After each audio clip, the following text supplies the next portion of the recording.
ስሜ ወጣት ዳዊት ኃይሉ ይባላል። ዳዊት አብርሃምና ጓደኞቻቸው ኢንተርፕራይዝ ዋና ሰብሳቢ ነው። የተሰማራንባቸው ስራዎች የከብት ማድለብ ስራ ላይ ነው የተሰማራ ነው። የተደራጀ ነው 6 ነው። የስራው ፍቅር ስላለ የስራው ልምድ በግላችን ትንሽ እየሞከረን ስለነበረ የስራው ውጤታማነቱን ስለምናውቀው በዛ ተነሳሽነት ወደ ስራ ገብተናል። ስራውን እየጀመርነው ከኤፍኤስአር 2 ሚሊዮን 500 ከኛ ደግሞ 625,000 አድርገን ከ3 ሚሊዮን 125,000 ስራውን ይህን ስራ ስንሰራ እኛ ወጣቶቹ ብቻ ሆነን አይደለም።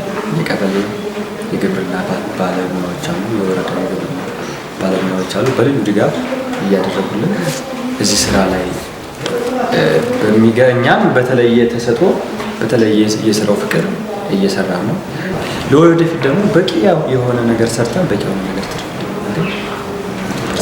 ያጋጠመን ችግር ብቻም ሳይሆን ቢስተካከል ብለን የምናስባቸው ነገሮች በዋነኝነት 3 ነገሮች ናቸው። አንድ ውሃ ነው። ውሃን የምንቀዳው በጋሪ ነው። በኪሎ ሜትሮች ርቀን ነው። ቢያንስ በቀን 50 ጀሪካ 60 ጀሪካ ይቀዳል። ያ ማለት ለፋጉሎ አለ፣ መዘፍዘፍ ያለ፣ የሚጠጡት አለ፣ ምናምን የሚታጠቡበትም አለ አልፎ አልፎ። ከዛ ውጭ ደግሞ መብራት ነው።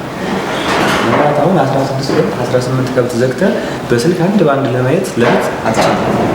ለምሳሌ ይነፉብሃል፣ ለሊት የሚወጥስ ከብት አለ፣ የሚፈታ ከብት አለ።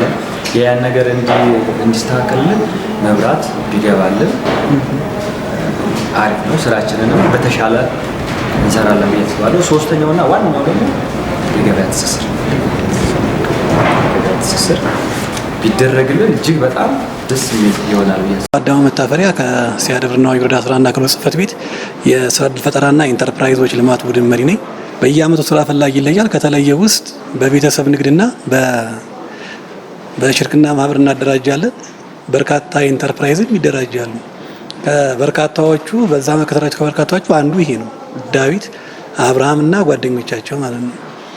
አሁን ላይ በርካታ ደጋፊ ፕሮጀክቶችም አሉ። ኤፍኤስአርፒ አደይም አለ። እነኛን ጭምር በመጠቀም በርካታ ልጆች ከስራ ጋር የተሳሰሩ ይገኛሉ። ትልቅ ተስፋ ይዘው ነው የሚገቡት። በአጭር ጊዜ መቀየር ነው የሚጠብቁት። ወጣት ናቸው፣ ትኩስ ኃይል ናቸው። ዛሬ ሰርተው ነገ ትርፍ ነው የሚጠብቁት። ያስ መሀል ላይ የሆነ ነገር ሲያጋጥም ስራውን ይተውታል፣ ይከስማሉ። ምን መደረግ አለበት? የልጆቹን ተስፋ ከስር እየኮተኮቱ እየደገፉ ያላሰለሰ ድጋፍና ክትትል ማድረግ ነው። ከዛ ውጪ የስልጠና ፖሊሲያችንን ቃኘት ማድረግ ነው። ከዛ ባለፈ ከመብራትና ከዋጋ በተያያዘ ከውሃ ልማት ጋር ተነጋግረናል። በዚህኛው ሳምንት ለሁለት መተን ነበር የጋራ አድርገናል። መብራት እንደማይሳካ እንግዲህ አንድ ትራንስፈር እንደሚያስፈልግ ትራንስፈር ብዙ ብር እንደሚያስፈልገው ምን ላይ ሰጥተውናል። ውሃ ልማት ውሃ እዛ አይደርስም፣ ግን በአቅራቢያው በቅርብ አስገባላችኋል የሚል ተስፋ ሰጥተውናል። ለመብራቱ ደግሞ ባዮጋዝም 14,000 ብር ውሃ ልማት አግዛቸዋለሁ። ጉድጓድ ቆፍሩ፣ በዛ አመት ገንብቼ ይጠቀማሉ ማለት እሱ መፍትሄ የሚሆን ይመስለኛል። ስሜ አከበረ ለማንቸውር ይባላል። በሲያደብርና ወረዳ ላይ ደነባ ቀበሌ ላይ በዶሮ እርባታ ዘርፍ ተሰማርተን የምንሰራ ወጣቶች ነን። አከበረ ናተናኤል ይታፈርና ጓደኞቻቸው የዶሮ እርባታ ህብረት ሽርክና ማህበር በሚል ስያሜ ተደራጅተን የምንሰራ ልጆች ነን። አሁን ላይ የምንገኘው በአንጭ ቆረር ቀበሌ ልምድ ልውውጥ ተብለን ያለውን የወጣቶችን የስራ ልምድና ወይም ደግሞ የሰሩትን ስራ ልናይ ነው የመጣ ነው። ባየነው መሰረት እንደሚታየው ብዙ ነገር አይተናል፣ ብዙ ነገር ተምረንበታል።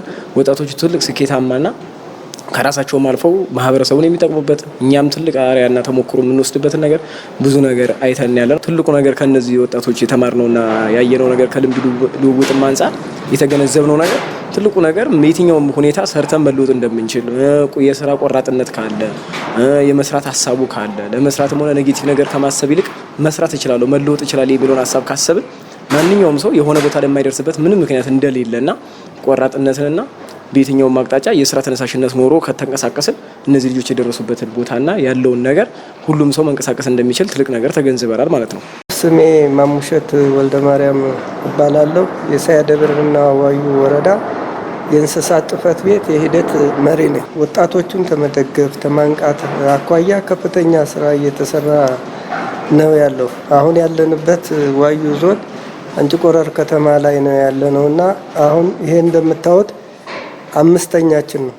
5ኛ ሼድ ግንባታና 5ኛ ኢንተርፕራይዝ እንትን ያሉት እነዚህን ከማደራጀት ጀምሮ ከመከታተል ጀምሮ ከመደገፍ ጀምሮ ከወረዳው አመራር ወረዳው ኢንተርፕራይዝ በማደራጀት የቀበሌ ባለሙያዎች በመደገፍ ይህንን እነሱ ብቻ አይደሉም የሙያ እገዛ በተከታታይ 5 ወር ማለት ይቻላል 5 ወር ሆኖ ከዚህ ያልተለየን ድጋፍ በማድረግ እዚህ አሁን አለንበት ደረጃ የደረሰብን ልምድ ልውጥ ማሳየት እነኛ ደግሞ ይሄንን ወስደው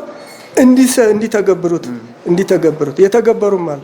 ሞረትና ጅሩ ከዚህ ወስዶ ሄደው አሁን በአጭር ጊዜ ውስጥ ይህን ያህል ሼድ ገዝቷል። እንደዚሁ ያደራጅቱ የገበያ ትስስርን በተመለከተ ከንግድ እና ገበያ ልማት ጋር ሆነን ወደ ተረካቢ እንዲያገኙ የማድረግ በአካባቢ የሚገኙትን ሆቴሎች ከነሱ እንዲገዙ ትስስር እንፈጥራለን ብለን አሁን የያዝንበት ነው።